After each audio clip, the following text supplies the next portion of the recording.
SSC 27 বছরের শিক্ষার্থীরা, তোমরা যারা সদ্য প্রি-টেস্ট এক্সাম শেষ করলা এবং তোমার সামনের এসএসসি পরীক্ষা নিয়ে চিন্তিত আছো, আমি এই ভিডিওতে ব্যাখ্যা করব কিভাবে তুমি 4 মাসে গোল্ডেন এ প্লাস নেওয়ার মতো একটা প্রিপারেশন নিতে পারবা। সো এটা তুমি এখন যেই প্রিপারেশনেই থাকো, ভালো হোক খারাপ হোক, তুমি এটা ফলো করতে পারবা। মনে রাখবা, একটা চ্যাপ্টারের সকল টপিক সমান পরিমাণ গুরুত্বপূর্ণ না। সময় কোথায় কোথায় বন্টন করবে ভালো মতো বুঝতে হবে। সো আমাকে একটা হ্যাকিং করতে হবে, আমাকে আমার টাইমটা হ্যাক করা লাগবে। এসএসসি 27 বছরের শিক্ষার্থীরা, তোমরা যারা সদ্য প্রি-টেস্ট এক্সাম শেষ করলা এবং তোমার সামনের এসএসসি পরীক্ষা নিয়ে চিন্তিত আছো, আমি এই ভিডিওতে ব্যাখ্যা করব কিভাবে তুমি 4 মাসে গোল্ডেন এ প্লাস নেওয়ার মতো একটা প্রিপারেশন নিতে পারবা। সো এটা তুমি এখন যেই প্রিপারেশনেই থাকো, ভালো হোক খারাপ হোক, তুমি এটা ফলো করতে পারবা। এবং এটা ফলো করে তুমি যেই সাবজেক্টেই ফলো করবা, সেই সাবজেক্টেই ইনশাল্লাহ 100তে 100 মার্ক আনার মতো প্রিপারেশন তুমি এনশিওর করতে পারবা। এরপর বাকিটা নির্ভর করে সৃষ্টিকর্তার উপর এবং নির্ভর করে পরীক্ষার হলে কি ঘটছে তার উপরে। প্রিপারেশনটা তুমি এনশিওর করতে পারবা ইনশাল্লাহ। এবং এইটা হচ্ছে মূলত তাদেরকে টার্গেট করে বানাচ্ছি যাদের অনেক গ্যাপ আছে, প্রিভিয়াসলি অনেক কিছু বাকি আছে, অনেক পড়াশোনার চাপ বেশি, ভালো মতো সিলেবাস শেষ হয়নি, তাদের ক্ষেত্রে। দেখো, মনে রাখবা, তোমাকে এখানে 4টা জিনিস বা 5টা জিনিস মনে রাখতে হবে। প্রথমত, গুরুত্ব অনুসারে সময় বন্টন। এখন আমি বলছি 4 মাসে তোমাকে এসএসসি সিলেবাসটা শেষ করার কথা, তাহলে তোমাকে অবশ্যই সময় নিয়ে খুবই সচেতন থাকতে হবে।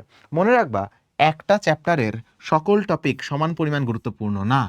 একটা চ্যাপ্টারে ধরো 4টা টপিক আছে, এটা শেষ করার জন্য তুমি ধরো একদিন সময় পাচ্ছ, ওয়ান ডে, এই চ্যাপ্টারটা শেষ করার জন্য।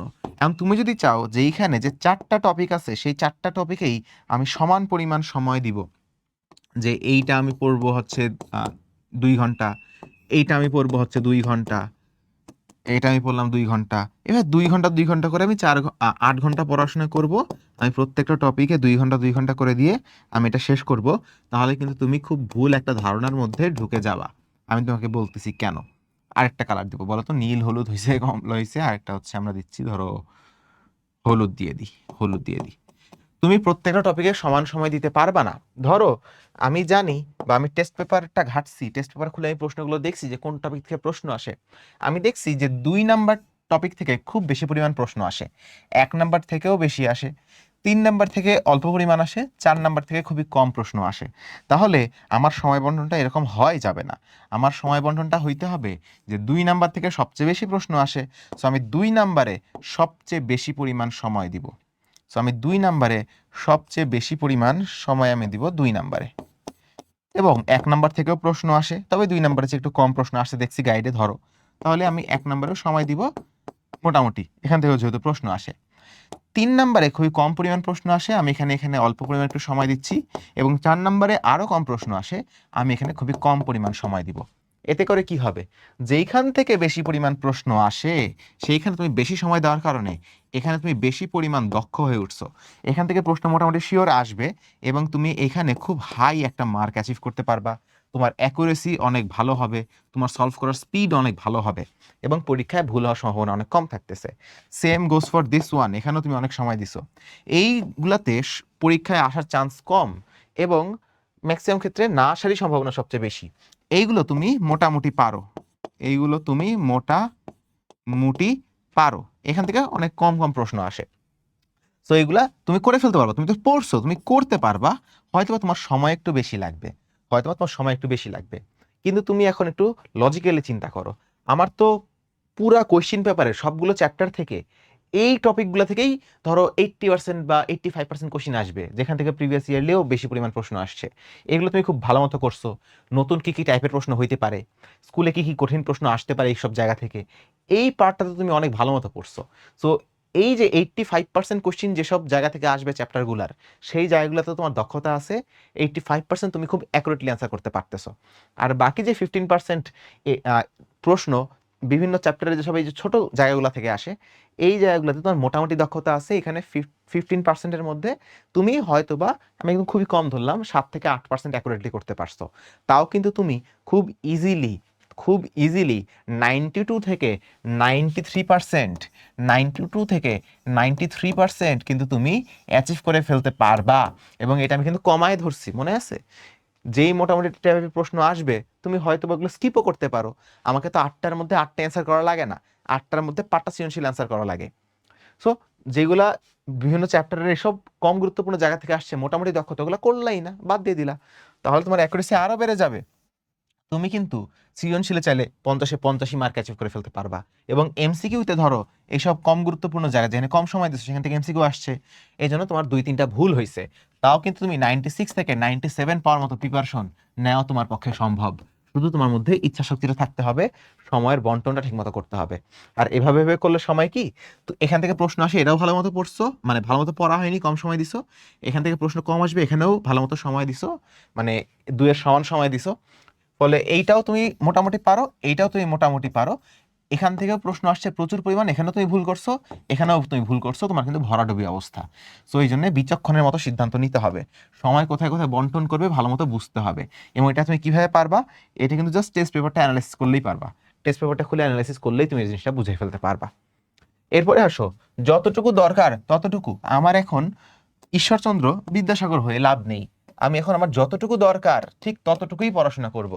যখন আমরা একাডেমিক ব্যাচে পড়াই, অর্থাৎ বেসিক টু প্রোতে পড়াই কিংবা একাডেমিক প্লেলিস্টগুলোতে পড়াই, আমরা কিন্তু ওইভাবেই টার্গেট করি যে ঠিক আছে সব কিছুই আমি একদম খুব সুন্দর মতো ক্লিয়ার করে বুঝাই দিব, যতটুকু গভীরে যাওয়া যায়, যতটুকু ইমাজিনারিভাবে তার কনসেপচুয়াল ডেভেলপমেন্ট করা যায়, আমরা কিন্তু একটা চ্যাপ্টার অনেক সময় নিয়ে পড়াই। একটা উদাহরণ দিই, পদার্থের অবস্থা ও চাপ, এটা রিসেন্টলি 9-এ পড়ানো শুরু করছি এবং এইটার উপর আমার অলরেডি 8টা লেকচার হয়ে গেছে। 8টা লেকচার, এক একটা লেকচার 1.5 ঘন্টার করে অ্যাভারেজে, কিছু কিছু লেকচার আবার 10-15 মিনিট বেশিও হয়।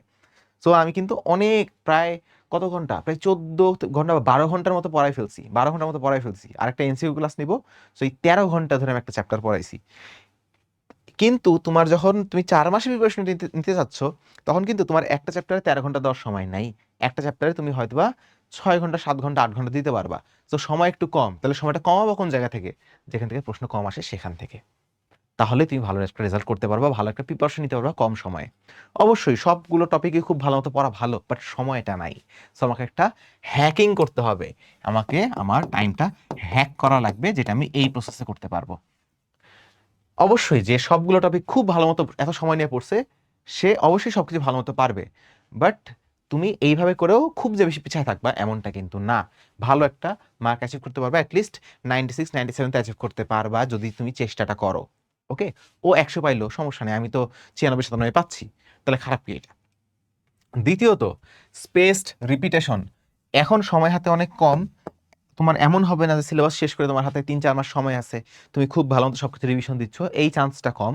সো তোমাকে যেন তুমি ভুলে না যাও, এত সময় ধরে রিভিশন তো দেওয়া সম্ভব না, তুমি স্পেসড রিভিশন করবা।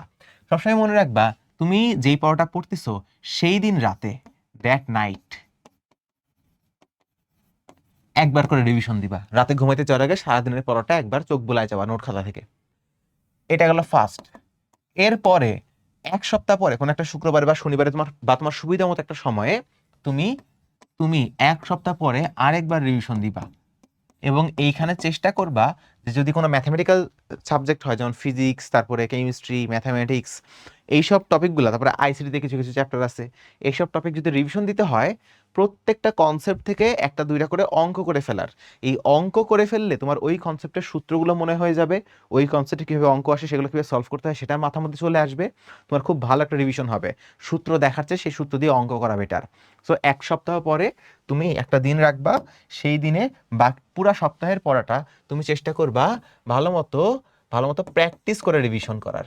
প্র্যাকটিস, ধরো তুমি এই সপ্তাহে একটা চ্যাপ্টার পড়ছো, সেই চ্যাপ্টারে তোমার কিছু কিছু টপিক ছিল যেখানে ঝামেলা ছিল, তুমি এগুলো মার্ক করে রাখছো। কিছু কিছু অঙ্ক ছিল যেগুলো তুমি ভুল করছিলা পড়ার সময়, ওগুলো দাগায় রাখছো। কিছু এমসিকিউ ভুল করছিলা, দাগায় রাখছো। কিছু অঙ্কে যে খটকা লাগছিল, আটকে গেছিলা, সেগুলো দাগায় রাখছো। এই জিনিসগুলো তুমি আবার হাতে কলমে করবা এবং চেষ্টা করো প্রত্যেকটা কনসেপ্টের মধ্যে থেকে যেন 1-2 করে অঙ্ক করা হয়। এতে করে তোমার ওই কনসেপ্টটা খুব ভালো মতো রিভিশন হয়ে যাবে, জাস্ট ওই কনসেপ্টটা রিডিং পড়ার চেয়ে অনেক ভালো মতো রিভিশন হবে।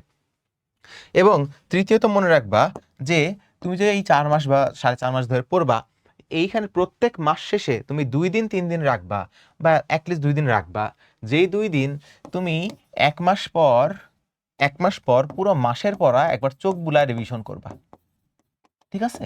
সো প্রত্যেকদিন রাতে একবার চোখ বুলাচ্ছ, সারাদিনে কি বললাম, সপ্তাহ শেষে ওই সেম পড়াগুলো আরেকবার রিভিশন হয়ে যাচ্ছে খাতায় হাতে লিখে, এবং মাস শেষে তোমার আরেকটা ওভারভিউ হয়ে যাচ্ছে। তাহলে এই পড়াটা তুমি কখনো ভুলবা না। আমার এই রিভিশন টেকনিক নিয়ে আরো ভিডিও আছে, কিংবা আমি হয়তো সামনে আরো কথা বলবো তোমাদের ব্যাচকে উদ্দেশ্য করে। এরপরে আসো, তাহলে তোমার মাথার মধ্যে এখন জিনিসপত্র সেট হয়ে আছে। কখন সেট হবে? যখন তুমি রেগুলারলি পড়াশোনা করবা। সো কনসিস্টেন্সি মেনটেন করতে হবে। এখন হাতের সময়টা কম, তুমি একটা ভালো রেজাল্ট চাচ্ছ, খুবই দারুণ একটা রেজাল্ট চাচ্ছ। সো দারুণ বা অন্য রকমের একটা রেজাল্ট করার জন্য তোমাকে অন্য রকমের পরিশ্রমটাও করতে হবে। সো কনসিস্টেন্সিটা বজায় রাখবা, কনসিস্টেন্সিটা বজায় রাখবা। প্রত্যেক দিন অল্প একটু হলেও পড়বা, প্রত্যেক দিন চেষ্টা করবা অল্প একটু হলেও যেন তুমি পড়াশোনা করো। এখানে তুমি একটা উইকলি টার্গেট রাখতে পারো। উইকলি টার্গেট যদি তুমি নিজে নিজে পড়াশোনা করো, যে এই সপ্তাহে আমি এই চ্যাপ্টার শেষ করে ফেলতে চাই, এই সপ্তাহে আমার এই চ্যাপ্টারগুলো শেষ করলে 4 মাস পরে আমার এতগুলো চ্যাপ্টার হয়ে যাবে। এইভাবে সাপ্তাহিক টার্গেট নিবা। কোনোদিন বেশি পড়া হবে, কোনোদিন কম পড়া হবে, স্বাভাবিক। ডেইলি রুটিন মেনটেন করতে পারবা না, এই জন্য কখনোই ডেইলি টার্গেট নিবা না, তুমি উইকলি টার্গেট নিবা। সপ্তাহ শেষে যেন তোমার টার্গেটটা কমপ্লিট হয়। কোনোদিন যদি বেশি পড়ে ফেলো খুব ভালো, পরের দিন হয়তো পড়তে মন চাচ্ছে না, কম পড়লা, সমস্যা নাই, পরের দিন আবার বেশি পড়বা। এইভাবে তুমি পুরো সপ্তাহের টার্গেটটা ফিল আপ করবা। টপাররা কিন্তু উইকলি টার্গেট ফলো করে, টপাররা সবসময় উইকলি টার্গেট ফলো করে। এই জন্য তুমি দেখবা, তুমি বড় ভাইদের দেখছো, তারা উইকলি এক্সাম নিয়ে অনেক ফোকাস থাকে। নটরডেমে সাপ্তাহিক সাপ্তাহিক পরীক্ষা হয়, ম্যাক্সিমাম জায়গায় সাপ্তাহিক পরীক্ষাতে খুবই গুরুত্বপূর্ণ দেওয়া হয়। ইঞ্জিনিয়ারিং যখন তুমি অ্যাডমিশন টেস্ট দিবা, বড় হবা যখন এইচএসসির পর, তখন তুমি দেখবা সবচেয়ে বেশি গুরুত্বপূর্ণ হচ্ছে উইকলি এক্সাম। কারণ উইকলির পরে, মানে উইকলির আগে তোমার পুরো সপ্তাহের পর একবার রিভিশন হয়। সো উইকলি টার্গেট নিয়ে তুমি কনসিস্টেন্টলি পড়বা, প্রতিদিন একটু হলেও পড়বা। কোনোদিন খুবই মন চাচ্ছে মানে আজকে একটু বিরতি দেই, আজকে ধর আমার বিয়েই হয়ে যাবে, কিন্তু আজকেও তোমার একটু সময় তুমি একটু পড়াশোনায় ব্যয় করার চেষ্টা করো, বুঝছো? আচ্ছা, আর মূল কথা, সবচেয়ে গুরুত্বপূর্ণ যে কথাটা, এত চিন্তা দুশ্চিন্তা না করে জাস্ট শুরু করেই একবার দেখো, তুমি অনেক ভালো করতে পারবা। শুরু করলেই মোমেন্টাম আসবে, এবং মোমেন্টাম যখন তুমি পায়ে যাবা, একবার শুরু করলেই তোমার মধ্যে আসবে মোমেন্টাম। মোমেন্টামের বাংলা হচ্ছে জড়তা, গতি জড়তা। যখন তোমার মধ্যে গতি জড়তা বা মোমেন্টাম চলে আসবে, তখন তোমাকে থামানো অনেক কঠিন হয়ে যাবে। তুমি কনফিডেন্স পাওয়া বেশি, তুমি দেখবে তোমার সিলেবাস শেষ হচ্ছে, তুমি দেখবে একটার পর একটা সপ্তাহ চলে যাচ্ছে, প্রত্যেক সপ্তাহে টার্গেট ফিল আপ করে ফেলতেছো কোনো মতো, তাহলে তুমি বুঝবে আচ্ছা আমার সিলেবাসটা শেষ হচ্ছে। এইভাবে শেষ করলে পরবর্তীতে আমি 4 মাসের মধ্যে সিলেবাসটা শেষ করে ফেলতে পারবো, এবং তোমার প্রিপারেশনটা অনেক ভালো হবে ইনশাল্লাহ। সো শুরু করতে হবে, এটাই মেইন পয়েন্ট। কোনো থামাথামি নাই, it's a marathon race. Just শুরু করবা, আস্তে আস্তে দৌড়াতে থাকবা। একসময় তুমি দেখবা যে তুমি অর্ধেক পথ অতিক্রম করছো, আর অর্ধেক পথ অতিক্রম করতেছো। তোমার জীবনটা তখন তোমার কাছে অনেক মিনিংফুল মনে হবে, অনেক বেশি মোটিভেশন তখন তুমি পাবা। বুঝতে পারতেছি কি আমার কথা? আশা করি বুঝতে পারতেছি। এবং তোমার এই জার্নিতে আমাদের এফআরপিবি 27 কোর্সটা কিন্তু তোমার জন্য একটা দারুণ চয়েস হতে পারে। এটা আবার কোন কোর্স রে? আচ্ছা, এটা তোমার ফিজিক্স কোর্স, এইচএসসি, সরি। ধরো আমাদের যে এফআরপিবি কোর্স আছে, কোর্সে গেলা, তুমি তো এসএসসি 27 যাচ্ছ, তাহলে সবার আগেই দেখো আমাদের এফআরপিবি কোর্স। এটা হচ্ছে আমাদের এফআরপিবি ফাইনাল রিভিশন প্রিমিয়াম ব্যাচ, সায়েন্সের। এটা আর্টস কমার্সের যদি কেউ দেখো, দেখার কথা না, যদি দেখো তাহলে তো ভালো, এই যে এই পাশে আর্টস কমার্সেরটা আছে। তো এইখানে গিয়ে তুমি যদি কোর্সে যুক্ত হও, তাহলে তুমি প্রত্যেকটা চ্যাপ্টারের, আচ্ছা আমার যুক্ত হওয়া নেই, এখন টাকা দিব না, ধরো তুমি পেমেন্ট করে যদি যুক্ত হও, এখন একটা কুপন কোডও আছে, খোঁজ নিব কোনো কুপন কোড আছে কিনা। এখন একটা কুপন কোড আছে, সেটা হচ্ছে কামব্যাক। সো তুমি কামব্যাক কুপন কোড দিয়ে এটা কিন্তু ডিসকাউন্ট পাই যেতে পারবে এখানে। এবং এখানে ফুল সিলেবাস আমরা কিন্তু তোমাকে 4 মাসের মধ্যে একদম অ্যাডভান্স আকারে শেষ করে দিব। এই যে দেখো, কামব্যাক কুপন কোড দিয়ে তুমি 500 টাকা ডিসকাউন্ট পেতে পারবে এখানে। সো এখানে আমরা সবাই ক্লাস নিচ্ছি। তো তোমরা যারা যদি চাও যে আমাদের সাথে প্রিপারেশনটা নিবা ফাইনাল রিভিশন প্রিমিয়াম ব্যাচে, যে 4 মাসের মধ্যে পুরো সিলেবাসটা খুব দারুণভাবে শেষ করে ফেলতে পারবা, যেন তুমি গোল্ডেন প্লাস পাওয়ার মতো প্রিপারেশন নিতে পারো, তাহলে এটা তোমার জন্য দারুণ হবে। বিগত বছর আমরা 13,000 স্টুডেন্ট পড়াইছিলাম, বুঝছো? বিগত বছর আমাদের স্টুডেন্ট ছিল 13,000, 13,000 প্লাস। কি 1300 লিখলাম কেন? সি এত কম কেন? 13,000, 13,000 প্লাস স্টুডেন্ট আমাদের মধ্যে ছিল। এবং এই বছর এটা আমরা পাস আউট করে চলে যাব, আরো বেশি হবে ইনশাল্লাহ। 15কে 15কে বা 16কে হয়তো বা পড়াইতে পারবো, আশা রাখছি। দেখা যাক বাকিটুকু কত দূর যায়। সো এই ছিল তোমাদের জন্য আমার কথা। যাই করো না কেন, তোমাকে কনসিস্টেন্টলি ধরে জাস্ট শুরু করো, কনসিস্টেন্সি মেনটেন করো, মোমেন্টামটা গেইন করবা, এবং তুমি পারবা। যতটুকু দরকার ততটুকুই পড়বা, গুরুত্ব অনুসারে সময় বন্টন করবা, তাহলে, এবং রিপিটেশনটা ভালো মতো দিবা, তোমাকে কেউ থামাতে পারবে না। সকলকে অল দ্য বেস্ট।